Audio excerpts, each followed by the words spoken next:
ਸਤਿ ਸ਼੍ਰੀ ਅਕਾਲ ਦੋਸਤੋ, ਸਵਾਗਤ ਹੈ ਤੁਹਾਡਾ ਆਪਣੇ ਚੈਨਲ ਸਾਹਿਤ ਸੰਸਾਰ ਦੇ ਵਿੱਚ।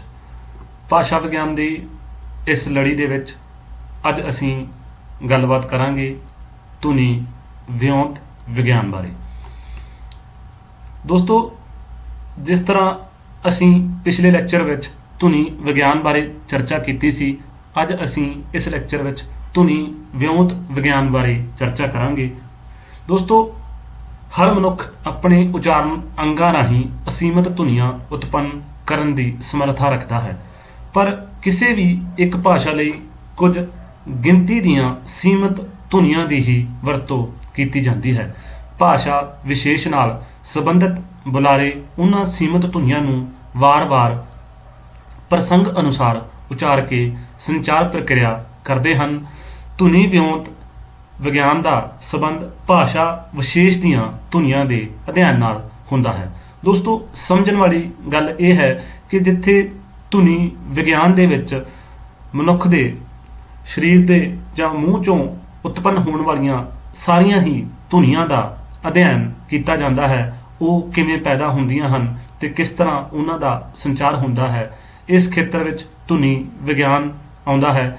ਪਰ ਧੁਨੀ ਵਿਉਂਤ ਵਿਗਿਆਨ ਦੇ ਵਿੱਚ ਕਿਸੇ ਵਿਸ਼ੇਸ਼ ਧੁਨੀਆਂ ਜਾਂ ਕਿਸੇ ਵਿਸ਼ੇਸ਼ ਭਾਸ਼ਾ ਨਾਲ ਸੰਬੰਧਿਤ ਧੁਨੀਆਂ ਦਾ ਵਿਗਿਆਨਕ ਅਧਿਐਨ ਕੀਤਾ ਜਾਂਦਾ ਹੈ, ਜਿਵੇਂ ਪੰਜਾਬੀ ਧੁਨੀ ਵਿਉਂਤ ਵਿਗਿਆਨ ਜਾਂ ਅੰਗਰੇਜ਼ੀ ਦੀਆਂ ਧੁਨੀਆਂ ਦਾ ਅਧਿਐਨ, ਉਰਦੂ, ਫਾਰਸੀ ਜਾਂ ਕਿਸੇ ਵੀ ਖਾਸ ਭਾਸ਼ਾ ਦੀਆਂ ਧੁਨੀਆਂ ਦਾ ਜਦੋਂ ਅਸੀਂ ਅਧਿਐਨ ਕਰਦੇ ਹਾਂ ਤਾਂ ਉਸ ਨੂੰ ਧੁਨੀ ਵਿਉਂਤ ਵਿਗਿਆਨ ਆਖਿਆ ਜਾਂਦਾ ਹੈ। ਦੋਸਤੋ, ਇਸ ਤਰ੍ਹਾਂ ਜਿੱਥੇ ਧੁਨੀ ਵਿਗਿਆਨ ਦਾ ਕੰਮ ਕਿਸੇ ਭਾਸ਼ਾ ਦੀ ਕਾਰਜ ਸਮੱਗਰੀ ਨੂੰ ਢੂੰਡਣਾ ਹੈ, ਉੱਥੇ ਧੁਨੀ ਵਿਉਂਤ ਵਿਗਿਆਨ ਵਿੱਚ ਉਸ ਸਮੱਗਰੀ ਦੇ ਖਾਸ ਪ੍ਰਬੰਧ ਦਾ ਅਧਿਐਨ ਹੁੰਦਾ ਹੈ। ਦੋਸਤੋ, ਧੁਨੀ ਵਿਗਿਆਨ ਭਾਸ਼ਾ ਧੁਨੀਆਂ ਦੇ ਸਿਧਾਂਤਕ ਪੱਖ ਨਾਲ ਸੰਬੰਧਿਤ ਹੈ, ਉੱਥੇ ਧੁਨੀ ਵਿਉਂਤ ਵਿਗਿਆਨ ਭਾਸ਼ਾ ਧੁਨੀਆਂ ਦੇ ਵਿਵਹਾਰਕ ਪੱਖ ਨਾਲ ਸੰਬੰਧਿਤ ਹੈ। ਸੋ ਧੁਨੀ ਵਿਉਂਤ ਵਿੱਚ ਭਾਸ਼ਾ ਵਿਸ਼ੇਸ਼ ਦੀਆਂ ਧੁਨੀਆਂ ਦੇ ਉਚਾਰਨੀ ਅਤੇ ਕਾਰਜੀ ਪੱਖਾਂ ਨੂੰ ਵਿਚਾਰਿਆ ਜਾਂਦਾ ਹੈ। ਪੰਜਾਬੀ ਧੁਨੀ ਵਿਉਂਤ ਵਿੱਚ ਪੰਜਾਬੀ ਭਾਸ਼ਾ ਦੀਆਂ ਭਾਸ਼ਾਈ ਧੁਨੀਆਂ ਦੀ ਵਿਉਂਤ ਨੂੰ ਉਜਾਗਰ ਕੀਤਾ ਜਾਂਦਾ ਹੈ, ਜਿਵੇਂ ਪੰਜਾਬੀ ਵਿੱਚ ਕੁੱਲ ਕਿੰਨੀਆਂ ਧੁਨੀਆਂ ਹਨ, ਇਹਨਾਂ ਦੀ ਗਿਣਤੀ ਕਰਨ ਦੀ ਕਸੌਟੀ ਕੀ ਹੈ, ਪੰਜਾਬੀ ਦੀਆਂ ਇਹਨਾਂ ਧੁਨੀਆਂ ਦੇ ਕੀ ਕਾਰਜ ਹਨ ਅਤੇ ਇਹ ਕਿਵੇਂ ਉਸ ਕਾਰਜ ਨੂੰ ਨੇਪਰੇ ਚਾੜ੍ਹਦੀਆਂ ਹਨ, ਇਹ ਸਾਰੀਆਂ ਚੀਜ਼ਾਂ ਪੰਜਾਬੀ ਧੁਨੀ ਵਿਉਂਤ ਵਿੱਚ ਆਉਂਦੀਆਂ ਹਨ। ਇਸ ਦੇ ਅੰਤਰਗਤ ਅਸੀਂ ਦੇਖਦੇ ਹਾਂ ਕਿ ਪੰਜਾਬੀ ਦੀਆਂ ਕਿਹੜੀਆਂ ਧੁਨੀਆਂ ਦਾ ਉਚਾਰਨ ਤੇ ਕਿਹੜੀਆਂ ਧੁਨੀਆਂ ਦੇ ਕੀ ਕਾਰਜ ਹਨ।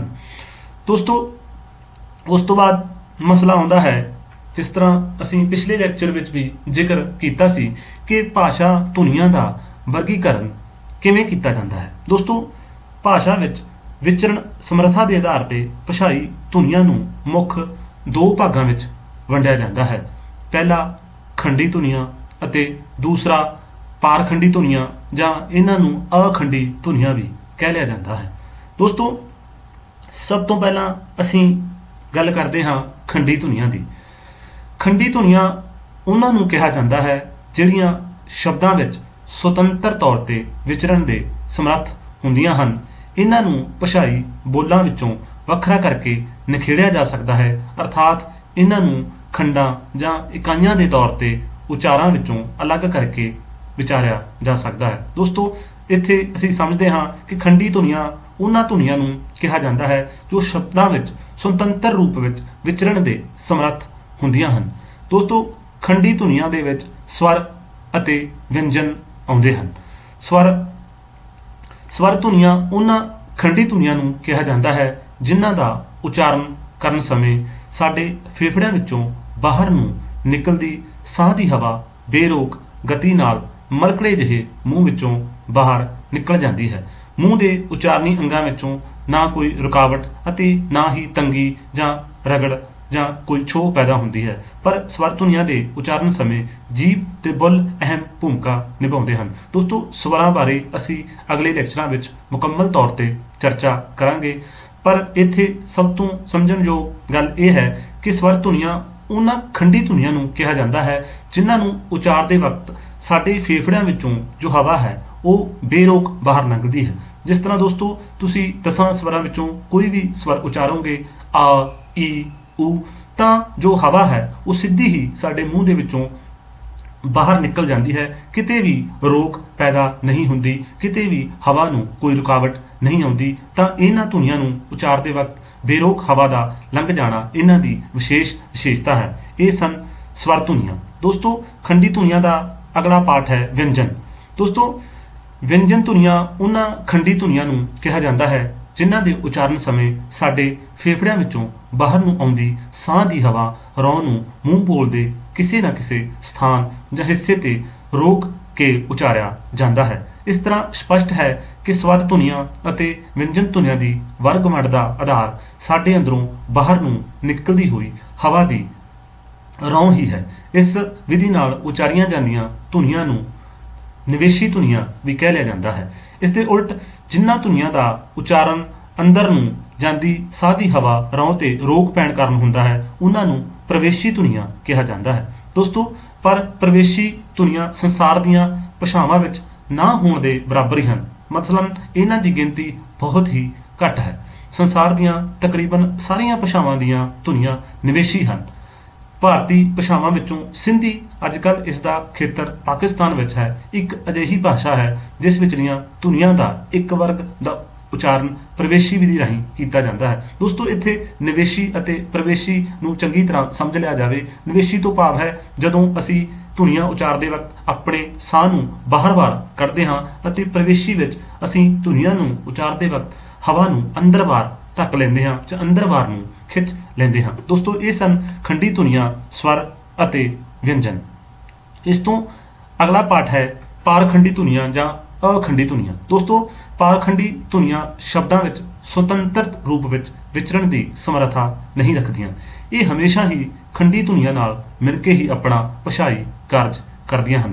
ਇਹਨਾਂ ਨੂੰ ਭਾਸ਼ਾਈ ਬੋਲਾਂ ਤੋਂ ਵੱਖਰਾ ਨਹੀਂ ਕੀਤਾ ਜਾ ਸਕਦਾ। ਦੋਸਤੋ ਖੰਡੀ ਅਤੇ ਅਖੰਡੀ ਧੁਨੀਆਂ ਦਾ ਜੋ ਮੁੱਖ ਅੰਤਰ ਹੈ ਉਹ ਇਹ ਹੈ ਕਿ ਖੰਡੀ ਧੁਨੀਆਂ ਸ਼ਬਦਾਂ ਵਿੱਚ ਆਪਣੇ ਆਪ ਸੁਤੰਤਰ ਰੂਪ ਵਿੱਚ ਵਿਚਰ ਸਕਦੀਆਂ ਹਨ, ਪਰ ਜਦ ਕਿ ਅਖੰਡੀ ਧੁਨੀਆਂ ਸੁਤੰਤਰ ਤੌਰ ਤੇ ਨਹੀਂ ਵਿਚਰ ਸਕਦੀਆਂ। ਇਹ ਹਮੇਸ਼ਾ ਹੀ ਖੰਡੀ ਧੁਨੀਆਂ ਨਾਲ ਮਿਲ ਕੇ ਹੀ ਆਪਣਾ ਕਾਰਜ ਕਰਦੀਆਂ ਹਨ। ਦੋਸਤੋ ਇਸ ਤੋਂ ਬਾਅਦ ਅਸੀਂ ਦੇਖਦੇ ਹਾਂ ਕਿ ਪਾਰਖੰਡੀ ਧੁਨੀਆਂ ਵਿੱਚ ਕਿਹੜੀਆਂ-ਕਿਹੜੀਆਂ ਧੁਨੀਆਂ ਵਿੱਚ ਆ ਜਾਂਦੇ ਹਨ। ਉਸ ਦੇ ਵਿੱਚ ਹਨ ਸੁਰ, ਬਲ ਤੇ ਨਾਸਿਕਤਾ ਮੁੱਖ ਪਾਰਖੰਡੀ ਧੁਨੀਆਂ ਹਨ, ਪਰ ਕਈ ਵਿਦਵਾਨ ਇਹਨਾਂ ਵਿੱਚ ਵਾਕਸੁਰ ਅਤੇ ਸੰਗਮ ਨੂੰ ਵੀ ਸ਼ਾਮਲ ਕਰ ਲੈਂਦੇ ਸਨ। ਦੋਸਤੋ ਇਹ ਹਨ ਧੁਨੀ ਵਿਉਂਤ ਦੇ ਵਿੱਚ ਉਸ ਦੀਆਂ ਵਰਗਵੰਡ ਅਤੇ ਕਿਸ ਪ੍ਰਕਾਰ ਇਹਨਾਂ ਧੁਨੀਆਂ ਨੂੰ ਵੰਡਿਆ ਜਾਂਦਾ ਹੈ, ਜਿਸ ਵਿੱਚੋਂ ਖੰਡੀ ਅਖੰਡੀ ਧੁਨੀਆਂ ਨੂੰ ਅੱਜ ਅਸੀਂ ਪੜ੍ਹਿਆ ਹੈ। ਖੰਡੀ ਧੁਨੀਆਂ ਵਿੱਚ ਸਵਰ ਅਤੇ ਵਿਅੰਜਨ ਅਤੇ ਪਾਰਖੰਡੀ ਧੁਨੀਆਂ ਵਿੱਚ ਸੁਰ, ਬਲ, ਨਾਸਿਕਤਾ, ਵਾਕਸੁਰ ਅਤੇ ਸੰਗਮ ਆਉਂਦੇ ਹਨ। ਦੋਸਤੋ ਉਮੀਦ ਕਰਦੇ ਹਾਂ ਇਹ ਲੈਕਚਰ ਤੁਹਾਨੂੰ ਪਸੰਦ ਆਇਆ ਹੋਵੇਗਾ। ਇਸੇ ਤਰ੍ਹਾਂ ਦੇ ਹੋਰ ਲੈਕਚਰ ਪ੍ਰਾਪਤ ਕਰਨ ਲਈ ਸਾਡੇ ਚੈਨਲ ਸਾਹਿਤ ਸੰਸਾਰ ਨੂੰ ਸਬਸਕ੍ਰਾਈਬ ਕਰੋ ਅਤੇ ਬੈਲ ਆਈਕਨ ਦਾ ਬਟਨ ਦਬਾ ਕੇ ਆਪਣੇ ਦੋਸਤਾਂ ਮਿੱਤਰਾਂ ਨਾਲ ਜ਼ਰੂਰ ਸਾਂਝਾ ਕਰੋ। ਧੰਨਵਾਦ।